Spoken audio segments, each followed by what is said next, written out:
O que acontece depois da formação continuada? O que ninguém te contou sobre formação continuada? Foi exatamente essa pergunta que me acompanhou durante anos como uma grande inquietação para pensar sobre esse lugar do impacto da formação continuada no chão da escola, na vida dos professores e professoras deste país, né? E conversando com gestores ao longo desses anos, eles traziam muito essa mágoa, assim, de nossa, Zê, eu invisto em palestra, invisto em formação continuada, mas não muda a prática. Me desanimei. Eu invisto e nada muda na minha escola. E escuto também uma outra camada das minhas colegas professoras e professores quando eles dizem que se sentem sozinhos, que é uma solidão pedagógica, onde tem aquela palestra no início do ano, às vezes motivacional, com lembrancinha e que fica de fato empolgante ali no começo e depois durante o semestre, durante o ano, que nem o Cris fala, a professora ali com toda a sua demanda, com todo o seu desafio e de alguma forma sozinha. E essas perguntas e essas trocas ao longo desses anos, ela vai me fortalecendo uma intuição que eu tenho, que quando a gente trabalha e estuda sobre projetos participativos, né, sobre a criança protagonista, as múltiplas linguagens da aprendizagem, as múltiplas inteligências, por que a gente acha que com um adulto tem que ser diferente? Por que a gente acha que uma boa formação vai ser 4 horas um professor sentado ouvindo a palestra de alguém? Eu não estou dizendo que ouvir uma palestra, o recurso oral, né, não seja importante, que vai também atravessar esses educadores, né? Eu adoro, assim, também uma palestra motivacional, uma sensibilização. Mas eu defendo que nós precisamos de uma experiência viva na formação continuada. Nós precisamos espaços para os professores desenvolverem, se reconectarem, se lembrarem também das múltiplas linguagens. Eu levo muito e acredito a brincadeira para os adultos, né? Para a gente pensar numa memória da infância, para a gente estar em roda. Sempre que eu posso, até numa das formações eu coloquei 200 pessoas num auditório para dançar, para brincar. E parece sempre que isso é a parte que menos vale, mas eu confesso que ao longo desses anos também eu vejo quantos adultos saem felizes e me agradecem após esse momento de descontração, de conexão, né? De estar com suas colegas de um outro modo que não sentada com um caderninho ouvindo.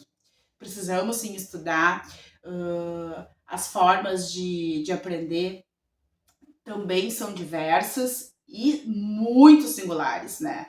Assim como às vezes as professoras trazem para mim, ai Zê, eu fiz todo o planejamento, tava tudo lindo, os materiais, tirei as fotos de como que ficou o espaço e tal, e foi um horror. Foi uma frustração, as crianças choraram, não deu certo, a roda que não deu certo. Inclusive, eu cito essa história que me atravessou na minha vida e que tá no livro sobre a formação continuada, quando que continua, que assim como às vezes o educador, quando está no processo de transformação pedagógica, né, que ele organiza o espaço, planeja com os materiais, ele fica frustrado também se de alguma forma não sai como ele imaginou. E se tem uma coisa que eu aprendi, e estou aprendendo ao longo desses anos, não é sobre errar e ponto final, né? É sobre recalcular a rota. Existem muitas possibilidades, muitos caminhos e vamos pensar qual a estratégia que, que pode dar certo e que pode vir a ser diferente. Eu vi em algum Instagram falando sobre que o GPS nunca fala você errou o caminho, ponto final, né? Ele fala recalculando a rota. E eu acho que a vida pedagógica também é isso, a vida humana também é isso. Vamos recalcular a rota, não deu por aqui, vamos por ali. E às vezes eu sinto que assim como essa prof traz isso, de que ela ficou chateada porque aquele contexto de aprendizagem não saiu como ela imaginou, eu sinto que os gestores também trazem isso quando eles investem na formação continuada e não veem resultado na prática. E, de novo, é muito singular, porque cada palestra, cada formação, cada sensibilização, ela vai atravessar essa professora, esse professor, de um modo muito peculiar. Uma outra história que eu trago no livro é é de uma professora que ela participou do encontro presencial nosso. Ela participou de uma imersão online que a gente fez e depois ela, coincidentemente, passou 1 ano ou 2, ela fez a mentoria individual comigo. E aí ela me mandou uma mensagem um ano passado dizendo: Zê, agora eu entendi. Zê, agora eu entendi o que é a teia pedagógica. Que é uma forma que a gente coloca ali o processo de um projeto, né, participativo. E aquilo me atravessou.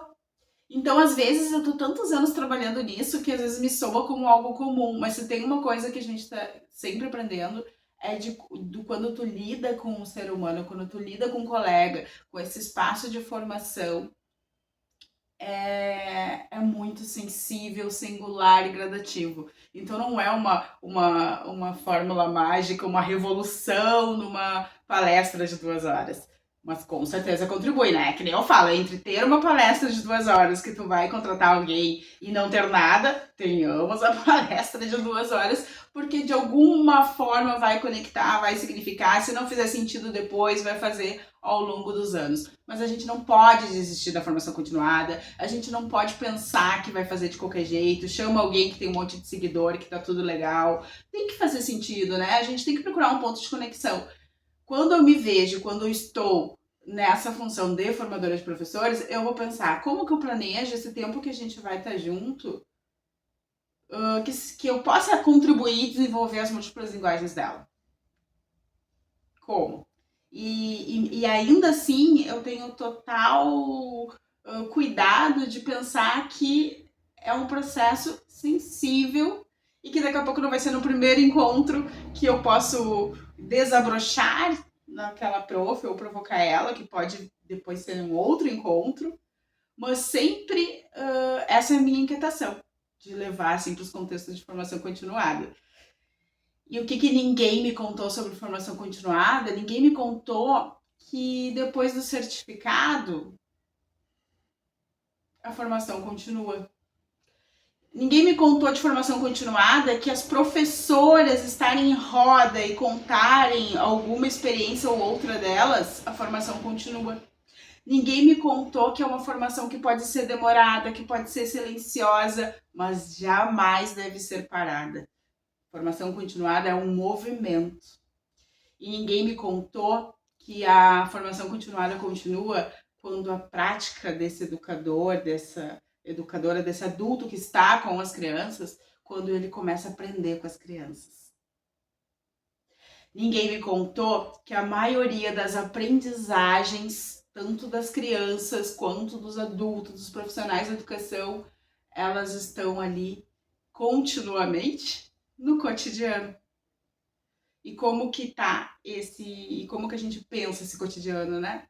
Como que a gente valoriza esse cotidiano com as crianças, com os colegas, com os educadores, né? E então esses escritos, né, sobre a formação continuada, quando que ela continua, vem dessa inquietação e dessa... Não é sobre uma resposta, eu acho que são muitas as respostas, e talvez sobre gerar novas perguntas, mas eu pergunto para vocês que ficaram comigo até aqui e estão assistindo, quando que a formação continuada continua na tua vida? Ou quando que ela continuou na tua vida? Eu deixo essa pergunta para vocês, gestores, coordenadores, professores, professoras, estudantes, famílias que estão aí com a gente, né? Com esse encontro, enfim.